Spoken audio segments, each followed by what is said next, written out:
Hello everyone, जय श्री श्याम आप सभी को और हैप्पी नवरात्रि। आज से नवरात्रि शुरू हो रहे हैं। तो सुबह सुबह मैं उठ गई हूँ। उसके बाद पूरे घर की हमें सफाई करनी है। डुंगे पापा उठ गए हैं, इसके चाचू उठ गए हैं। 2 दिन पहले मैंने सफाई तो कर दी थी, लेकिन पूरे घर की डीप क्लीनिंग मैंने नहीं की थी, तो अब करेंगे। उसके बाद सबसे पहले मैं नहाऊंगी और पूजा के लिए प्रसाद वगैरह है थोड़ा बहुत वो बनाऊंगी। हालांकि मैं नवरात्रि नहीं रख रही हूँ क्योंकि मेरी डुग्गू छोटी है, लेकिन मैं घर में मेरी पूजा ज़रूर करूँगी। इसलिए सुबह सुबह पूरे घर की सफाई करके अच्छे से नहाने के बाद प्रसाद बनाऊंगी। ये हमारे भैया आज सुबह से लगे हुए हैं सफाई अभियान में। नवरात्रे चल रहे हैं, माता की पूजा करेंगे, फिर स्नान करके। तो इधर आलू मैंने चढ़ा दिए हैं। उसके बाद तब तक मैं लगा दूंगी पोछा, और आलू भी मेरे बॉईल हो जाएंगे। पोछा लगाने के बाद फटाफट से मैं नहा के खाना बना लूँगी। उसके बाद करनी है पूजा। तो भाई मैं भी नहा के हो गई हूँ रेडी, और सबसे पहले मैं आलू छील लेती हूँ।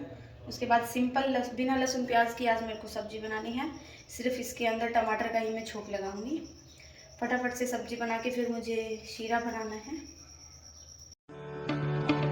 तो हमारा सूजी का हलवा भी बनके एकदम तैयार है।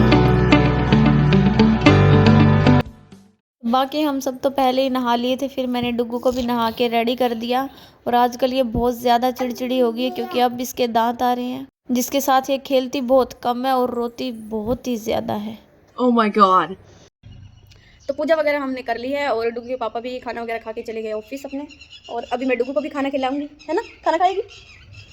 ये आजकल पता नहीं फ़ोन की तरफ ऐसे देखती रहती है, या तो बिल्कुल इसको कैमरा की चिढ़ होने लगी अब कैमरे की तरफ देखते ही, या फिर देखती है तो देखती ही रहती है ना? गौरी को पकड़ो, गौरी को पकड़ो, गौरी को पकड़ो, गौरी को पकड़ो। किन्ने जाओ? इस मैडम का मूड होता है तभी ये खेलती है, नहीं तो इसका पूरा ध्यान सिर्फ और सिर्फ रोने पे होता है। तो भी खाना वगैरह खा के भी हो गए हैं फ्री। डुग्गू को भी खाना खिला दिया, मैंने भी खा लिया।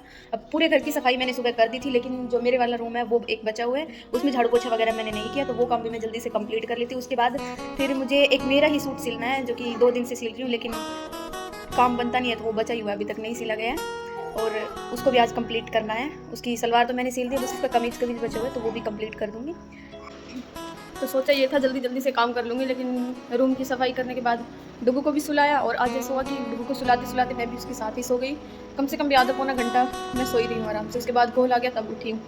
और इतना काम हो जाता है ना पूरे दिन में कि बहुत ज़्यादा थकावट हो जाती है। और आज सुबह भी मैं कुछ जल्दी उठ गई थी, इस वजह से भाई मेरे को तो बहुत थकावट है, लेकिन अभी भी मेरा काम बचा हुआ है।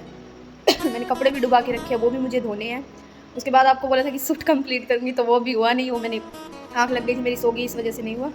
वो मैं अब कंप्लीट करूँगी, क्योंकि अब मैंने कपड़े वगैरह डुबा के रख दिए हैं। ये काफ़ी टाइम इनको भिगो के रखूँगी, तब तक मैं मेरा सूट भी सिल लूँगी। कि एक बाजू तो मैंने लगा ली है, और साइड काम भी मैंने इसका कंप्लीट कर दिया है। बस पीछे की डोर बची है, और एक ये बाजू लगानी बची है। अब उठ गई है मेरी डुग्गू, ये कोई काम करने नहीं देगी, है ना? है ना? क्या भूख लगी है? क्या खाएगी? तो इसको खाना वगैरह खिलाऊंगी, उसके बाद ही ये कंप्लीट करना पड़ेगा। इतने ज़्यादा काम हो जाते हैं, क्या बताऊँ। कभी कोई आ जाता है, कभी कुछ करना पड़ता है, कभी कुछ ऐसे, क्योंकि मेरे 3-4 दिन से पहले कंप्लीट हो ही नहीं पाती।